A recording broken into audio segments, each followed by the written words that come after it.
Oke. Tapi abang sendiri optimis nggak bang? Maksudnya bonus demografi kita kan kelihatan nih, ya bonus demografi kita banyak dan kelihatan. Lalu orang-orang muda usia produktif mulai naik dan apakah abang optimis atau punya pandangan lain terkait adaptasi dan kolaborasi antara golongan yang sebelumnya dan golongan yang sekarang gitu, angkatan-angkatan inilah. Karena kan dua-duanya harus turun gunung nih gitu. Kan semua orang kan punya di gunung masing-masing. Generasi sebelumnya punya gunung, generasi ini punya gunung. Apakah sama-sama cukup mau turun ke lembah itu untuk ketemu dan diskusi di situ? Dan kalau optimis kira-kira berapa tahun ke depan tercapai secara khusus untuk pelayanan kita aja deh gitu. Kalau dari sisi abang sendiri gitu. Iya. Makanya sih harus ada kesadaran sih. Kalau optimis ya Harus. tentu saja. Itu kan nggak bisa ditawar ya. Takutnya bang Wilko pesimis. Ya walaupun optimis di dalam kepesimisan. Waduh, berat. Kenapa tuh pesimis? Bukan, tapi yang kamu bilang itulah kita harus bangun kesadaran itu. Oh oke. Saya suka istilah yang dipakai Jimmy Long.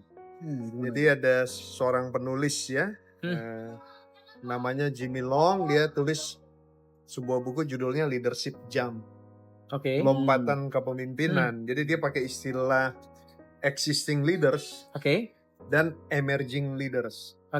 Existing tuh pemimpin-pemimpin yang sekarang ya punya memegang jabatan.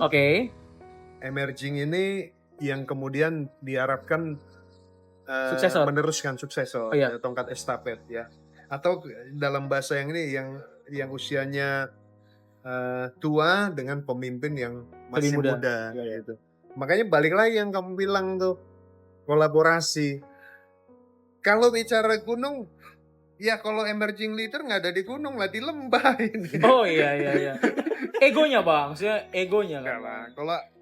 Kalau saya pikir ya mungkin ya.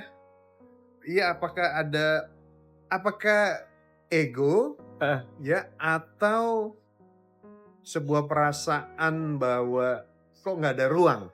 Oh oke. Gitu. Nah, sisi lain, nah problemnya gini, existing leader ini suka berpikir bahwa karena mereka nih zamannya tough gitu. Yes. Ini bukan konteks gereja ya. Konteks zaman dulu aja orang tua aja suka bilang, dulu bapak waktu zaman bapak gini. Ceritanya waktu zaman bapak gini. Naik naga mereka. Cuma zaman bapak ini belum ada GoFood. Iya benar ya. Mereka jadi makanya Jimmy Long ini dia berpikiran bahwa ini harus smooth ya. Jadi kesadaran bersama gitu untuk passing the button ya. Jadi regenerasi kepemimpinan dan juga mulai existing leaders ini mulai berpikir begitu ya, berpikir terbuka, ya memberikan ruang. Karena begini, jadi Jimmy Long ini bukan cuma bicara soal existing leaders dan emerging leaders, tapi dia bicara bahwa dunia ini sedang berubah. Misalnya gini itu, orang dulu tuh bicara soal visi. Ya kan? Jadi dia Jimmy Long ini memberikan beberapa gambaran ya. Kalau dulu orang bicara soal visi, selalu bicara soal visi. Kita akan pergi ke mana? Tapi emerging leaders sekarang mereka nggak berpikir sekadar visi, tapi mereka berpikirnya kita akan pergi bersama siapa. Karena zaman ini figuritas ya, individual. Zaman ini kolaboratif nih. Coba deh lihat deh, Gen Z itu sangat sebenarnya lebih kolaboratif gitu, lebih open. Jadi otoritas juga harus menurunkan tone-nya ketika dengan Gen Z nih. Gitu. Iya. Lalu kemudian yang menarik nih, salah satunya. Jimmy Long bilang gini ya, justru Jimmy Long bilang be vulnerable. Seorang pemimpin tuh harus jadi rapuh. Kaget saya, tersentak dengar itu. Kalau dulu seorang pemimpin itu nggak boleh kelihatan kelemahan. Sekarang pemimpin itu harus kelihatan relate. Makanya ada dulu presiden, siapa tuh namanya, adalah kita katanya gitu kan. Oh, oke, iya. Jadi pakai bajunya harganya berapa? Oh sama kayak kita. Relate. Nah, iya. pemimpin itu justru kalau dia katakan yang sebenarnya, saya dalam keadaan memerlukan dukungan doa saudara. Kayaknya Genso tuh nyambung ya? Iya. Karena kan jadi connect juga dengan yang Bang Welko bilang tadi dari bukunya si siapa tadi mana?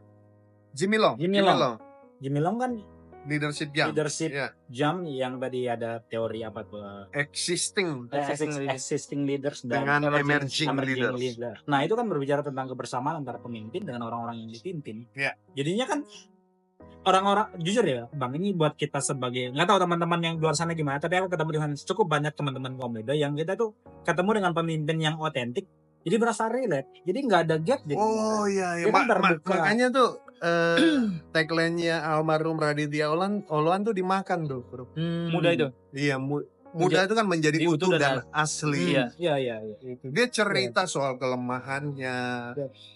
Dan orang-orang rasa ternyata gue nggak sendirian. Iya. Jadi bisa ada bareng-bareng. Betul. Ya. Nah itu kan jadi, tapi dalam artian ya, bukan berarti mesti seharusnya seorang leader itu selangkah atau dua langkah di depan kita. Itu kan yang masih di depan kita. Kenapa itu jadi penting? Karena kan berbicara bagaimana dia memimpin kita kan. Cuma dia ceritain pergumulannya. Jadi kan kita jadi connect dengan dia. Oh ternyata leader aku yang jalan dengan aku pernah ngalamin momen ini. Dan dia berjuang buat mimpin aku. Jadi kan kita relate. Oh ada sisi manusianya juga ya. Jadi nggak selalu tentang yang kayak gini. Nggak tahu apakah ini benar dengan teman-teman yang lainnya itu gimana. Tapi kadang-kadang kalau kita ketemu dengan pemimpin yang terkesan memaksa buat kelihatan sempurna terus, buat kita yang dipimpin jadi tertekan juga loh waktu ngejalanin sesuatu dengan dia. Ini dari aku secara pribadi, nggak tahu kali yang tertekan ya. Iya. Bukan begitu, tolong. Enggak, aku cuma nanya deh. Enggak. Kayaknya ya. Kalau udah bicara dari hati, berat sih. Nih, memang iya. Agak berat. Karena auranya beda. Jangan gitu. di framing ke situ tolong. Tapi memang ini Dan. Jadi aku kan beberapa waktu lalu posting lah, ngobrol nih sama teman-teman ya, kita berempat ya. Lalu ada yang komen nih.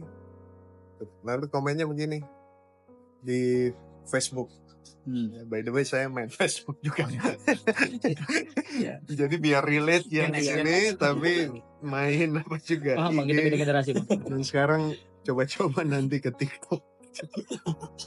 Nah. Terus dia komen gini. Wah luar biasa para pemimpin masa depan. Saya komen balik. Pak Ketua, ini bukan pemimpin masa depan, pemimpin masa kini. Nah ini kan paradigm nih Dut nih. Iya. Ketika paradigm ini ya ketika bicara pemimpin masa depan. Iya. Enggak, kita harus punya konsep ya, anak-anak muda tuh pemimpin masa kini. Tapi kalau kamu bicara soal gunung, tadi analogi kamu kurang pas. Gunung dan gunung. Kalau aku barangkali dataran lah kalau bukan lembah. Iya. Bukit. Jadi barangkali ya perlu ya yang satu merengkuh ke atas, satu merengkuhnya ke bawah. Ketemu di lereng. Apakah ketemu di lereng atau bukan ketemu di lereng? Apakah kemudian merangkul dan bersama-sama berjalan ke atas? Oke. Tapi kan itu harus ada kesadaran. Iya. Makanya yang menarik gini, saya kemarin ketemu sama para pemimpin lah di organisasi ya, ketua umum. Lalu kemudian ada pemikiran yang menarik ya, bahwa ketika kita memimpin tuh di hari pertama kita memimpin, kita harus mulai memikirkan siapa yang akan duduk, yang akan meneruskan. suksesornya kita sudah kita pikirkan Wah, dari sekarang. itu langsung saya tersentak. Wah, Di hari pertama Wow. meeting. ini aku Tuhan. Utuslah dia.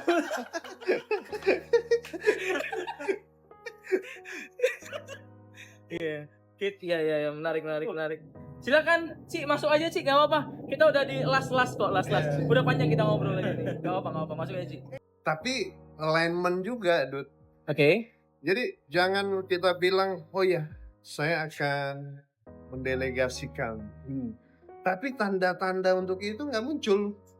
Oh, tetap Hilalnya nggak muncul gitu. tetap dipegang terus. Ya bukan dipegang, tapi kan harus ada tanda, diberikan ruang lebih Betul, banyak. iya. Gitu. Secara verbal saya siap gitu. Tetapi tindakannya nggak kelihatan. Iya, jadi maksudnya makanya perlu alignment gitu, ada Oh, iya. keselarasan. Tapi kalau dalam konteks kepemimpinan kan ada pemimpin tuh yang dia pengen nge-create orang tuh yang memimpin sesuai dengan apa yang iya. dibutuhkan ya. Di direct Iya, benar. jadi kan diarahkan. Iya. Nah, bagaimana pandangan Bang Welko? Apakah nge-create pemimpin? Tapi kan kadang-kadang kan ada tension yang cukup ini nih dari seseorang yang ngebentuk. Iya, Jadi kan seseorang yang dibentuk itu terdogma dengan tujuan yang disampaikan oleh pemimpin. Jadi akhirnya mungkin istilah kasarnya terpenjara dengan dogma itu kan. Iya. Jadi kayaknya pemimpin saya mau yang ini nih. Dan dia nggak berani tuh buat berpikir nge-create yang lain-lain itu gimana? Tapi kalau kamu mikir nggak gini deh, maksudnya zaman sekarang kan, ini saya nih ada di Craftot ini jadi mikir loh. Kan kenapa? Karena nuansa seni, nuansa keindahan tuh hadir di sini. Lihat aja tuh. Iya, kamu lihatlah. Karika dan Kosuyin ini Iya. luar biasa. Kenapa kita kesini? Karena ada keindahan itu. Apalagi kalau masuk ke dalam Oh. tadi saya sempat ngobrol sama Karika. Kamu lihat gak itu? Seni kepemimpinan itu kan juga sebuah seni. Yes. Bisa nggak seni itu lahir dari tekanan sih? Sulit ya. Susah. Bisa tapi sulit. Susah. Yang ada Nah, nggak ada ya hasilnya nggak bagus karena tertekan. karena tertekan ya. Jadi mesti justru kita ya itulah namanya merengkuh ya, karena yang apakah kita menciptakan duplikat kita Oke. atau kita kemudian memberikan keleluasaan gitu kan? Oke. Jadi keleluasan untuk menjadi dirinya, karena ketegangan itu kan memang perlu ada ya. Iya. Jadi yang terlalu ketat sama yang terlalu bebas ya. Iya. Tapi problemnya kalau terlalu ketat nih, sisi-sisi kreatif ini mati nih. Dan iya, Sepakat. kalau terlalu bebas juga hal-hal yang prinsipil mungkin Iya. nanti hilang. Terdistorsi nanti. Ya, terdistorsi. Makanya itu yang mahal sih. Jadi kalau coba deh kamu kalau ada di satu tempat aturannya tuh Saklek. saklek. Masuk jam segini, pulang jam segini, aturan. Jadinya kita nih, oke kita ikutin aturan, tapi harga yang dibayar apa? Kreativitas Iya. mati. Manusia aturan kita.